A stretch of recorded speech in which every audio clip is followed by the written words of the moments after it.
네, 안녕하십니까. 반갑습니다. 소방공장 공장장입니다. 지난 시간에 이어서 이산화탄소 수화설비 화재안전 성능 및 기술 기준 제15조부터 제21조까지 오늘이 마지막 시간이네요. 이산화탄소 수화설비 모든 조항에 대해서 한번 알아보도록 하겠습니다.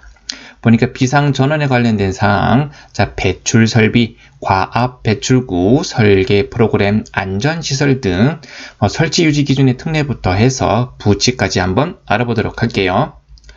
먼저 제15조 비상전원입니다. 비상전원.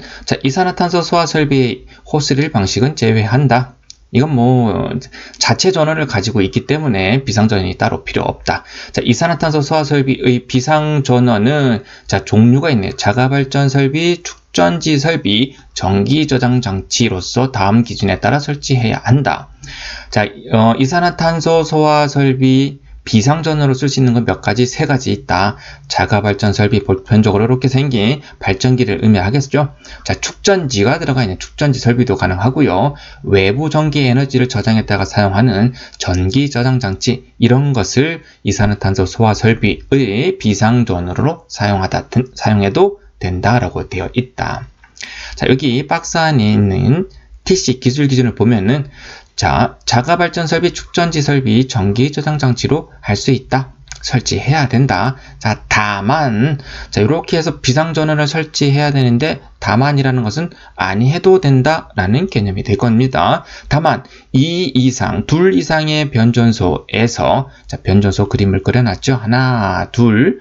우리 특정 소방 대상물에 2 이상의 변전소에서 전력을 동시에 공급을 받을 수 있거나, 둘 다 받을 수 있죠. 현재 이 그림에서는 하나의 변전소로부터 전력이 공급이 중단된 때에는 자동으로 다른 변전소로부터 전력을 공급받을 수 있도록 상용전원을 설치한 경우, 상용전원, 그러니까 비상전원이라고 따로 설치하지 않고 상용전원을 2개 그래서 하나가 끊어지더라도 자동으로 들어올 수 있게끔 되어 있으면은, 그러면 비상전원을 설치하지 않아도 된다. 비상전원이라는 것은, 상용전원이 끊어졌을 때, 전력을 공급받을 수 없으니까 별도로 이제 전원 공급을 하기 위해서 만든 게 비상전원입니다.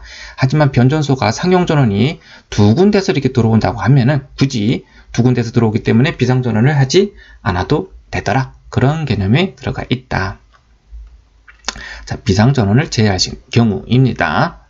성능 기준에 1호부터 5호까지 나와 있는데, 점검에 편리하고, 비상전원 설치 장소겠죠. 점검에 편리하고 화재 및 침수 등의 재해로 인한 피해를 받을 우려가 없는 곳에 설치할 것, 당연한 내용이겠죠. 그리고 이산화탄소 소화 설비를 유효하게 20분 이상, 최소 20분 이상 작동할 수 있어야 할 것. 발전기 용량을 보면요, 보편적으로 한 2시간 이상은 충분히 돌릴 수 있게끔 되어 있어서, 이 시간은 법적 우리의 화재 안전 기준에서 말하는 시간은 기본적으로 운영할 수 있다. 상용전원으로부터 전력 공급이 중단된 때에는 당연히 자동으로 비상전원으로부터 전력을 공급받을 수 있도록 해야 한다. 당연한 내용입니다. 비상전원의 설치 장소는 다른 장소와 방화구역할 것. 이렇게 발전기가 있는 장소는 요 외부에 있는 벽면, 들어가는 출입문 등이 다 방화문으로 설치되어 있어서 외부 화재에 대한 영향을 받을 수 없도록 방화구역하다 라고 되어 있는 사항입니다. 비상전원을 실내에 설치한 경우에는 대부분 실내에 많이 설치하죠. 그 안에 비상조명등을 설치할 것, 당연한 내용인 것 같습니다. 박스 안에 있는 TC 기술 기준에 보면은 모든 내용이 1호, 2호, 3호 똑같은데, 4호에 보면은 추가적인 사항이 하나 있다.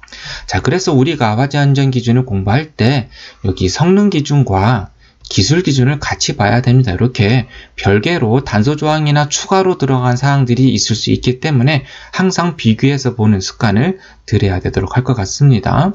단서 조항에 보니까 비상전원의 공급에 필요한 기구나 설비 외, 발전기를 운영하기 위한 이 설비 외의 것을 다른 설비, 이 외의 설비를 의미를 하겠죠. 설비 외의 것을 두어서는 안 된다. 단, 열병합 발전 설비에 필요한 기구나 설비는 제외한다. 열병합 발전 설비라고 해서 운영이 용이한 설비이기 때문에 건물에 이런 것들은 제외하고 기타 다른 설비를 두어서는 안 된다라는 개념입니다. 자, 요거는 제 현장에서 발전기실의 영상을 하나 좀 찍어 본 건데, 자, 발전기밖에 없고 깔끔한 걸 볼 수 있을 겁니다. 잠깐 한번 볼까요? 현장이 깨끗하죠, 그죠? 자, 발전기가 공급된 전력이 요 전기 트레이를 타고 컨트롤 판넬을 건너서 여기가 발전기실이고요. 요 옆에가 바로 전기실입니다.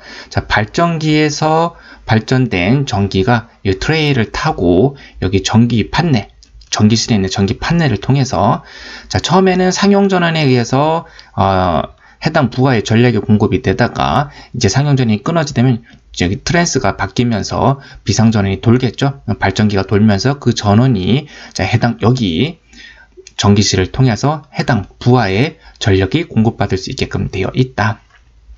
보면은 현장이 깔끔한 걸 볼 수 있습니다. 그래서 해당 구역도 방화구역 되어 있고, 자, 관통부도 보면 이렇게 내화 채움 구조를 설치해서 차열제 감겨 있는 게 보이시나요? 자, 요게 바로 방화구역의 성능을 가진 내화 채움 구조를 의미를 하더라. 발전기실은 이렇게 방화구역을 해야 된다. 그리고 깔끔했죠, 그죠? 자, 아무것도 있으면 안 되더라. 발전기 외에 다른 시설을 두어서는 안 되더라. 그래서 발전기 외에 전기도 패널들도 외부에 별도로 따로 있더라.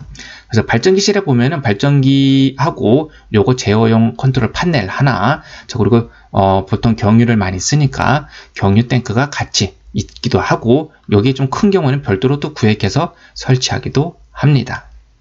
예, 다음은 16조 배출 설비. 자, 우리 이산화탄소 소화 약자가 해당 방호구역에 뿌려지게 되면은 약재가 해당 방호구역에 계속 잔존하고 있겠죠. 자, 배출 설비. 자, 지하층, 무차층 또는 밀폐된 거실. 지하층의 거실, 무창층의 거실, 밀폐된 거실. 자, 이런 장소는 환기가 안 되는 장소를 의미를 하겠죠. 자, 이런 거실 등의 이산화탄소 소화 설비를 설치한 경우에는 방출된 소화 약재를 배출하기 위한 배출 설비를 갖추어야 한다 라고 되어 있습니다. 자, 박스 안에 있는 기술 기준도 똑같은 내용을 품고 있다. 자, 그래서 우리 배출 설비라고 할 때 보통 건물 내에는 환기 설비가 들어가 있습니다. 자, 그래서 이런 공조용 팬을 연동시켜서 이 안에 있는 약재를 외부로 뺄 수 있는 방법이 될 수가 있겠죠. 자, 그리고 댐퍼 수동 복구함이라는 게 있었죠. 보통 현장에 PRD가 많이 설치되니까 피스톤 리리즈 댐퍼입니다. 자, 평상시 열려 있다가 약재가 방출될 때 방출되는 가스압에 의해서 자동으로 닫혔다가 이 가스 방사압에 들어가는 가스 동관이 이렇게 복구함까지 연결되어 있어서 요 압을 콕밸브를 열어서 압을 빼주게 되면 이게 또 다시 자동으로 이렇게 열리게끔 되어 있다. 자, 그리고 이렇게 환기구 등에 설치되어 있던 PRD 등이 열리게 되면서 자연적으로 환기가 될 수도 있게끔 되어 있다. 이산화탄소 소화 설비는 반드시 이런 배출 설비를 갖춰야 된다라고 법에 명시를 하고 있는 사항입니다. 자, 제17조 과압배출구. 이산화탄소 소화 설비가 설치된 방호구역에는 소화약재 방출 시 과압으로 인한 구조물 등의 손상을 방지하기 위해 과압배출구를 설치해야 한다. 자, 기술 기준도 똑같은 내용 들어가 있고요.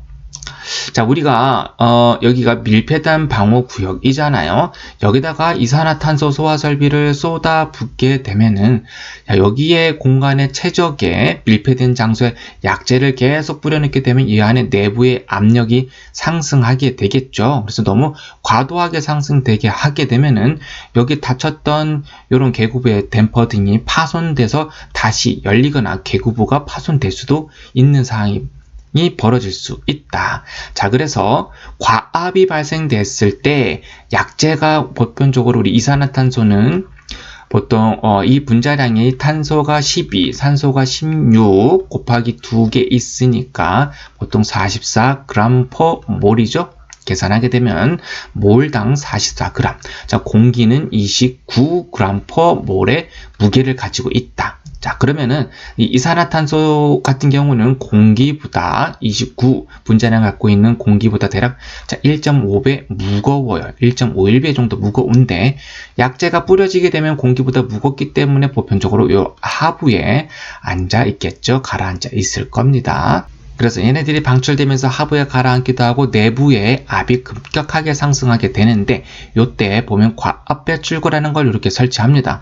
뭐 요렇게 그냥 들리는 스프링이 이렇게 달려 있어서 요 스프링이 열리면서 늘어나면서 과압이 여기 해당 방어구역에서 밖으로 빠져나가게끔 되어 있는 것도 있고, 이렇게 무게추를 달아서 댐퍼가 평상시엔 닫혀져 있다가 내부의 압이 상승하게 되면은 이렇게 제껴져서 압이 외부로 빠지게끔, 방어구역 밖으로 빠지게끔 하는 방식도 있더라. 자, 이렇게 생긴 과압 배출구를 반드시 설치해야 된다. 왜? 내부 압이 너무 상승하게 되면은 이 안에 있는 구조물의 파손이 우려될 수 있기 때문에 그렇습니다. 당연히 아까 CO2 약재가 공기보다 무겁기 때문에, 자, 이런 과압 배출구를 이렇게 하부에 설치되면 약재가 빠져나가서 소화 실패 우려가 있겠죠. 당연히 위에 상부에 설치하는 것이 바람직하다. 그것도 우리 천장 높이의 3분의 2 이상 윗부분에 설치하는 게 더욱더 바람직하다라는 개념을 잡아주시면 좋을 것 같습니다. 자, 제18조 설계 프로그램. 자, 이산화탄소 소화 설비를 설계 프로그램을 이용하여 설계할 경우에는, 자, 이거 사람이 직접 설계하기 어렵습니다. 오리피스의 구경, 그리고 배관의 구경, 자, 그리고 소화약제량을 한 번에 설계할 수 있는 설계 프로그램이 그 가스계 소화약제를 제조해서 판매하는 업체가 이런 것들을 다 가지고 있죠. 그래서 한국소방산업기술원에서 형식 승인을 득한 프로그램을 다 가지고 있다. 자, 이런 걸로 설계를 다 하고 있다. 자, 그럴 경우에는 가스계 소화설비 설계 프로그램의 성능 인증 및 제품 검사 기술 기준에 적합한 설계 프로그램을 사용해야 된다. 자, 그래서 우리 법제처에 들어가게 되면 국가법령정보센터에 가스 소화 설비 설계 프로그램 해서 검색을 하게 되면요, 이런 사항의 형식 승인 및 제품 검사 기술 기준을 볼 수 있을 겁니다. 잘 보이실지 모르겠지만 1조 목적부터 해서 규제 재검토까지 해서 1조부터 8조까지 있네요. 또 어떻게 테스트하는지 별표 규정 1, 2, 3, 4, 5까지 있고 자세한 사항들을 이렇게 볼 수 있다. 그래서 가스계 소화 설비를 그냥 설계하는 게 아니라 이런 프로그램을 요런 기준에 의해서 성능을 형식 승인을 득한 설계 프로그램을 이용해서 우리 가스계 소화 설비를 설계하더라 라는 개념을 가져주시면 좋을 것 같습니다. 예, 법제처에서 법규를 검색하는 부분들이 있는데 한번 어떻게 하는지 한번 볼까요? 잘 모르시는 분들도 계셔서, 자, 윈도우 창을 띄운 다음에, 자, 검색 창에 국가법령정보센터 라고 치면요, 자, 여기 사이트가 연동돼서 들어갈 수 있습니다.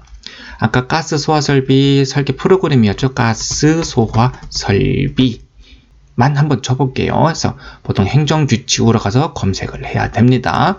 자, 그러면 가스계 소화 설비 설계 프로그램의 성능 인증 및 제품 검사 기술 기준 이렇게 볼 수 있죠, 그죠? 클릭해서 들어가면은 해당 부분의 목적, 별표 서식에 보면 1호부터 4호까지 해당 내용 사항들을 이렇게 한번 살펴볼 수 있습니다. 자, 그리고 여기에 행정규칙에서 보면은 가스계 소화 설비 우리 이산화탄소만 쳐도 관련된 규정이 나오죠. 검색을 하면은, 자, 우리 고시기준이기 때문에 우리 하지안전 기준은 행정규칙에서 검색을 하시면 됩니다. 자, 이산화탄소 소화설비 하지안전 기술기준 TC, 성능기준 PC 나와 있는 걸 보실 수 있을 겁니다. 현재 발령 일자가 2022년 12월 1일 저희가 지금 하고 있는 게 가장 최근에 발행된 시행한 기준을 공부하고 있는 사항이네요. 법령정보 우리 법제처에서 법령을 검색하는 방법을 한번 살펴보았습니다. 자, 제19조 안전시설 등. 자, 이산화탄소 소화 설비가 질식할 수 있는 우려가 높기 때문에 안전시설에 관련된 기준이 따로 있다. 자, 이산화탄소 소화 설비가 설치된 장소에는, 자, 여기는 방호구역도 포함을 하고요.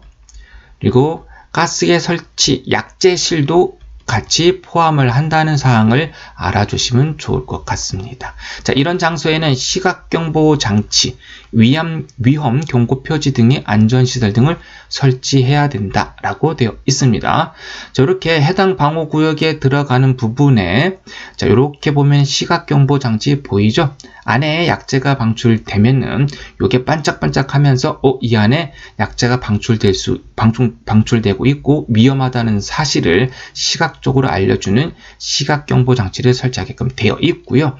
당연히 외부에 이렇게 생긴 표지, 위험경고 표지를 붙여서 자, 이 부분은 위험한 장소이니까 함부로 출입을 금하고 이산화탄소에 의한 질식 우려도 있다는 이런 안전표지를 하게끔 되어 있다.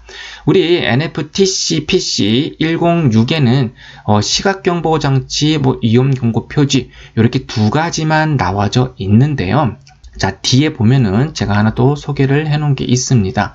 자, 여기 산업안전보건기준에 관한 규칙, 요게 개정이 되면서 그 제628조의 2라고 해서 신설된 사항이 있어요.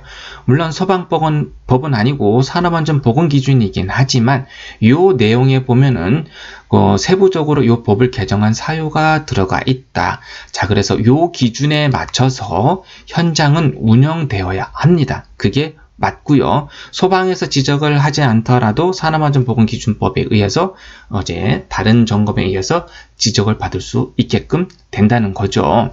자, 그래서 이런 장소에는 화재안전기준에 있는 시각경보장치 또는 위험경고표지 외에 자, 이런 데 들어가려면은 반드시 지정된 사람만 들어갈 수 있게끔 법제화되어 있고요. 그래서 만약에 다른 사람이 들어가서 사고가 나게 되면 책임을 물을 수밖에 없겠죠. 또 들어갈 때는 출입 기록을 반드시 작성하고 관리해라. 언제, 몇 시부터 몇 시까지 이런 출입관리 대장을 다 쓰고 출입을 해야 된다.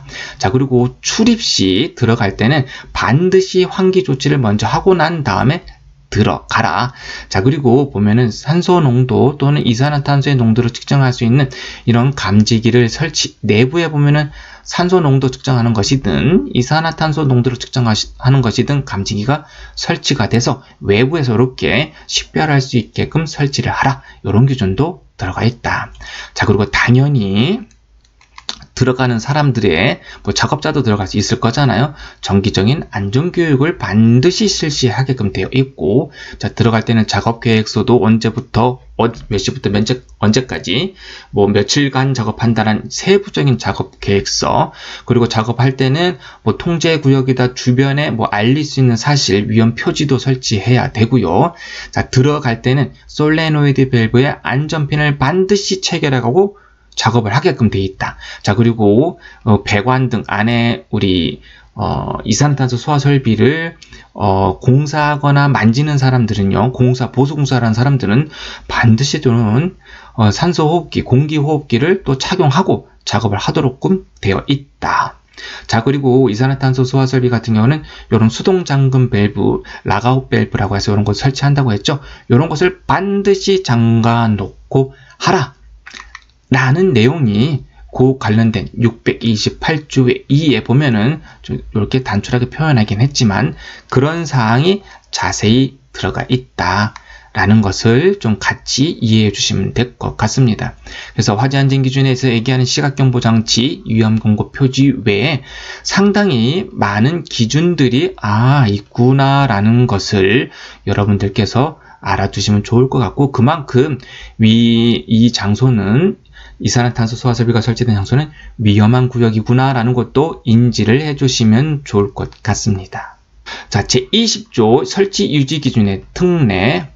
자, 그냥 편하게 보시면 될 것 같습니다. 자, 소방본부장, 소방서장은 증축, 개축, 대수선되거나 용도 변경되는 경우에는 당연히 그 변경될 때는 그 변경되는 시점에 새로운 법 규정을 맞춰서 시설을 해야 되겠죠. 자, 그런데 특례 기준이라고 해서 배관, 배선 등의 공사가 이산화탄소 소화 설비를 할 때 추가적으로 하려고 할 때 이런 공사가 현저하게 곤란하다고 인정되는 경우 그 일부를 적용하지 않을 수 있다. 안 해도 된다 라고 되어 있는데 이렇게 하기는 거의 불가할 겁니다. 하지만 정말로 개선 등의 공사를 할 때, 건물을 리뉴얼 공사를 할 때 이런 부분이 불가할 수 있는 부분들이 있을 거예요. 그러면은 설계사나 시공사나 감리하고 같이 해당 관할 소방서에 그 담당하는 민원실에 가서 담당자와 반드시 이렇게 미리 사전 협의를 통해서 양해를 구해야 되겠죠. 그런 걸 통해서만 가능하다. 근데 거의 불가하실 겁니다. 자, 21조 재검토 기한. 자, 소방청장은 이 규정에 따라 이 고시에 대하여 2024년 1월 1일 기준으로 매 3년이 되는 시점 24, 25, 26년 말일이 되겠네요. 그죠? 그 타당성을 검토하여 개선 등의 조치를 해야 된다. 우리가 지금 PC와 TC 기준으로 구분되어 있잖아요. 그죠? 자, 그래서 이런 관련된 규정을 신속하게 좀 더 적용시키기 위해서 PC와 TC를 구분하고 있다. 자, 그래서 좀 신속하게 들어갈 내용이 있다 그러면 NFTC 규정에 금방금방 변경되는 사항이 올라갈 수 있게끔 조치가 되어 있는 상황입니다. 자, 이거는 언제부터 시행하냐? 22년 12월 1일부터 시행한다 라고 되어 있네요. 자, 경과조치. 자, 이거 시행이 22년 12월 1일부터인데 요거 시행 전에, 요 일자 전에 건축 허가 등의 신고를 하여 소방시설공사 착공신고를 하고서 이제 공사를 하는 중이 되겠죠. 종전의 이산화탄소 소화설비 화재행 기준에 따른다. 자, 이거 이전에 공사를 시작하게 된 것은 이거 이후에 법이 개정됐으니까 이거를 반드시 따르는 게 아니라 과거 기준에 따라서 설치해도 된다. 자, 그런데 종전의 기준에 비해 관계인이 유리하다고 안전상 아니면 경제적이거든 보통 경제성을 따지겠죠. 안전보다는 좀 경제성을 많이 따지는 것 같습니다. 건축주들께서는. 자, 안전이든 경제성이든 자기한테 유리하다라고 하면은 과거 기준이긴 하지만 바뀐 규정에 따라서 하더라도 문제 삼지 않겠다라는 내용이 들어가 있습니다. 자, 부칙의 1조, 2조 제3조에 보면은 다른 법령과의 관계라고 해서 다른 법령에서 종전의 화재안전 기준을 인용한 경우 종전의 규정에 가름하여 고시이 해당 규정을 인용한 것으로 본다. 그냥 참조하시면 될 것 같습니다. 예, 여기까지 해서 이산화탄소 소화설비 화재안전 성능 및 기술 기준을 마무리하도록 하겠습니다. 다음에 다시 만나도록 하겠습니다. 감사합니다.